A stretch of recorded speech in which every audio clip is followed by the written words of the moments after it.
दोस्तों, विक्रम प्रताप सिंह एक कड़क अफसर, लेकिन अधूरी जिंदगी। शहर में एसडीएम विक्रम प्रताप सिंह का नाम सुनते ही लोग सम्मान से खड़े हो जाते थे। उनका कड़ा अनुशासन, ईमानदारी और न्यायप्रियता पूरे जिले में मशहूर थी। भ्रष्ट अधिकारियों और गुंडों के लिए वह किसी काल से कम नहीं थे। उन्होंने अपने फैसलों से कई अपराधियों को जेल की सलाखों के पीछे पहुंचाया था। उनके आदेश से हर सरकारी काम में पारदर्शिता बनी रहती थी। लेकिन यह बाहरी दुनिया की तस्वीर थी। विक्रम की असली पहचान सिर्फ उनके घर की दीवारें जानती थीं। उनके दिल में एक ऐसा दर्द था जो उन्हें रातों को सोने नहीं देता था। उनकी आंखों में हमेशा एक अधूरी तलाश की बेचैनी झलकती थी। वह जितना कठोर अफसर थे, उतना ही टूटे हुए पिता भी थे, क्योंकि 10 साल पहले उनकी दुनिया उजड़ गई थी। बेटे का गुम हो जाना विक्रम और आराध्या का सबसे बड़ा दुख। 10 साल पहले विक्रम की जिंदगी खुशियों से भरी हुई थी। उनकी पत्नी आराध्या एक शिक्षिका थीं, सीधी सादी, संस्कारी और अपने बेटे से बहुत प्यार करने वाली। उनका बेटा आर्यन, जो सिर्फ 4 साल का था, उनकी दुनिया का सबसे चमकता सितारा था। विक्रम की जिंदगी आर्यन की हंसी से गुलजार रहती थी। फिर एक दिन एक हादसे ने सब कुछ बदल दिया।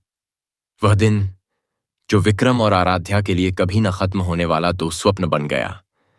वह मनहूस दिन जब विक्रम का परिवार बिखर गया।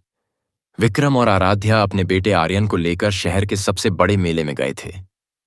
आर्यन बहुत खुश था। वह झूलों पर बैठने के लिए जिद कर रहा था। चाट खिलौने, उसकी आंखें हर चीज पर चमक रही थीं। विक्रम और आराध्या ने उसे खुश करने के लिए हर चीज दिलाई। लेकिन फिर वह घड़ी आई जिसने सब कुछ बदल दिया। भीड़ बहुत ज्यादा थी। आर्यन ने विक्रम का हाथ छोड़ा और एक खिलौने की दुकान की ओर भागा। विक्रम और आराध्या कुछ पल के लिए दूसरी तरफ मुड़ गए। जब उन्होंने दोबारा देखा, आर्यन वहां नहीं था। आर्यन, बेटा! आराध्या चिल्लाई। विक्रम इधर उधर भागे। उन्होंने लोगों से पूछा, लेकिन किसी ने आर्यन को नहीं देखा था।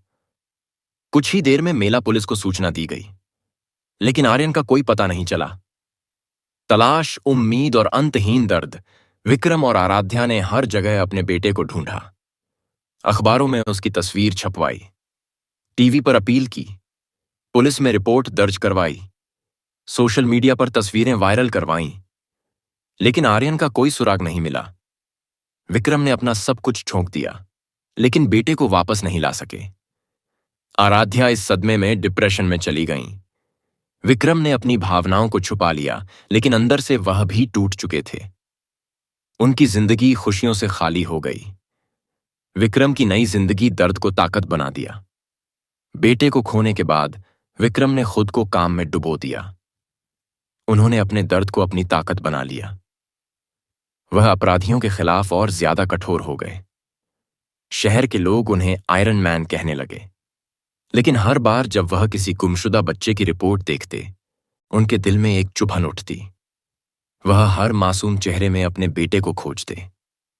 कभी कभी वह गाड़ी रोककर सड़क किनारे बैठे बच्चों को देखते कि कहीं उनमें उनका बेटा तो नहीं। वह पिता बनना भूल चुके थे, लेकिन उनकी आत्मा अब भी अपने बेटे की तलाश कर रही थी। 10 साल बाद एक अजनबी चेहरा, लेकिन जानी पहचानी आंखें। एक दिन विक्रम अपनी गाड़ी में ऑफिस जा रहे थे। ट्रैफिक सिग्नल पर उनकी नजर एक फटे पुराने कपड़े पहने लड़के पर पड़ी। वह एक ढाबे के पास बैठकर भीख मांग रहा था। उसके चेहरे पर गंदगी थी, बाल बिखरे हुए थे, लेकिन उसकी आंखों में कुछ जाना पहचाना था। विक्रम ने अपनी गाड़ी रोकी और ध्यान से देखा। उनका दिल तेजी से धड़कने लगा। वह गाड़ी से उतरे और लड़के के पास पहुंचे।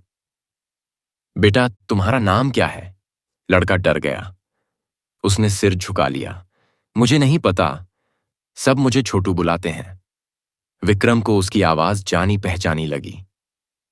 तभी उनकी नजर उसके गले में लटके एक पुराने लॉकेट पर पड़ी। उन्होंने कांपते हाथों से उसे उठाया और पढ़ा, आर्यन मम्मा पापा का राजा बेटा। विक्रम की आंखों से आंसू छलक पड़े। यह उनका बेटा था, लेकिन उसे कुछ भी याद नहीं था। कौन था इस किडनैपिंग के पीछे? क्या आर्यन को किसी ने अगवा किया था? क्या विक्रम अपने बेटे को पहचानने के बाद भी उसे अपना पाएंगे? बेटे की किडनैपिंग का राजनीति और सौतेले चाचा का गुनाह। विक्रम प्रताप सिंह का दिल तेजी से धड़क रहा था। उनके हाथों में बेटे का लॉकेट था, लेकिन उनका बेटा उन्हें पहचान नहीं रहा था। बेटा, तेरा नाम आर्यन है, मैं तेरा पापा हूं। लड़का घबरा गया और पीछे हट गया। उसकी आंखों में डर था, पहचान नहीं। विक्रम को समझ नहीं आ रहा था कि यह कैसे हो सकता है। क्या आर्यन को याद नहीं था कि वह कौन है? क्या उसे किसी ने अगवा किया था और उसकी याददाश्त मिटा दी थी? या फिर उसे किसी ने जबरदस्ती अपने कब्जे में रखा था? विक्रम के मन में हजारों सवाल थे। उन्होंने तुरंत अपने ड्राइवर से कहा कि उस लड़के को गाड़ी में बिठाए। लड़का बहुत डर रहा था, लेकिन विक्रम ने उसे भरोसा दिलाया कि वह उसे नुकसान नहीं पहुंचाएंगे। बेटा, बस एक बार मेरे साथ चल, मैं तुझे तेरे घर ले चलूंगा। तेरी मम्मा तेरा इंतजार कर रही है। विक्रम की आंखों में आंसू थे, लेकिन लड़के की आंखों में खालीपन था। डीएनए टेस्ट सच की पहली सीढ़ी। विक्रम सीधे एक प्राइवेट लैब गए और डीएनए टेस्ट करवाया। रिपोर्ट आते ही उनका शक यकीन में बदल गया, यह लड़का आर्यन ही था। अब सवाल यह था कि आर्यन इतने सालों तक कहां था? उसे क्या हुआ था कि वह अपने माता पिता को भूल गया? विक्रम ने फैसला किया कि वह खुद सच का पता लगाएंगे। सौतेले चाचा का षड्यंत्र, लालच की खौफनाक साजिश। आर्यन को घर ले जाने के बाद विक्रम ने अपनी पुलिस टीम को एक गुप्त जांच पर लगा दिया। जांच से जो सामने आया, उसने विक्रम को अंदर तक हिला दिया। यह कोई आम हादसा नहीं था, यह उनके ही घर के किसी अपने की साजिश थी। उनके सौतेले भाई समर प्रताप सिंह ने ही आर्यन को किडनैप करवाया था। समर को बचपन से ही जलन थी कि विक्रम को उनके पिता ने संपत्ति का मालिक बना दिया था। उसने सोचा कि अगर वह विक्रम के बेटे को गायब करवा देगा तो विक्रम मानसिक रूप से टूट जाएंगे और वह सारी संपत्ति पर कब्जा कर सकेगा। यह मेरा ही खून था जिसने मेरी दुनिया उजाड़ दी। विक्रम के हाथ गुस्से से कांप रहे थे। आर्यन की जिंदगी भीख मांगते हुए बीते साल। जांच में यह भी पता चला कि समर ने आर्यन को किडनैप करवाकर एक गैंग के हवाले कर दिया था। इस गैंग का काम छोटे बच्चों को उठाकर उन्हें भीख मांगने के लिए मजबूर करना था। उन्होंने आर्यन को इतना प्रताड़ित किया कि उसने सदमे में अपनी याददाश्त खो दी। वह सालों तक अलग अलग शहरों में भीख मांगता रहा, फुटपाथों पर सोता रहा। यह सोचकर विक्रम का दिल तड़प उठा कि उनका बेटा किस हाल में था जब वह खुद एक आरामदायक जिंदगी जी रहे थे। मैं अफसर था, कानून का रखवाला था, फिर भी मैं अपने बेटे को नहीं बचा पाया। आर्यन को याददाश्त लौटाने की कोशिश। विक्रम ने आर्यन को अपने पुराने कमरे में ले जाकर बैठाया। उसके बचपन की तस्वीरें दिखाईं, उसके पसंदीदा खिलौने दिए, वही कहानियां सुनाई जो आराध्या उसे बचपन में सुनाती थी। लेकिन आर्यन हर चीज को अजनबी की तरह देख रहा था। फिर विक्रम को एक आइडिया आया, अगर मैं इसे उसी मेले में लेकर जाऊं जहां से यह खोया था। वही मेला, वही जगह, एक चमत्कार हुआ। विक्रम और आराध्या ने आर्यन को उसी मेले में ले जाने का फैसला किया। जैसे ही वह वहां पहुंचे, आर्यन घबराने लगा। वह इधर उधर देखने लगा, उसकी सांसें तेज हो गईं।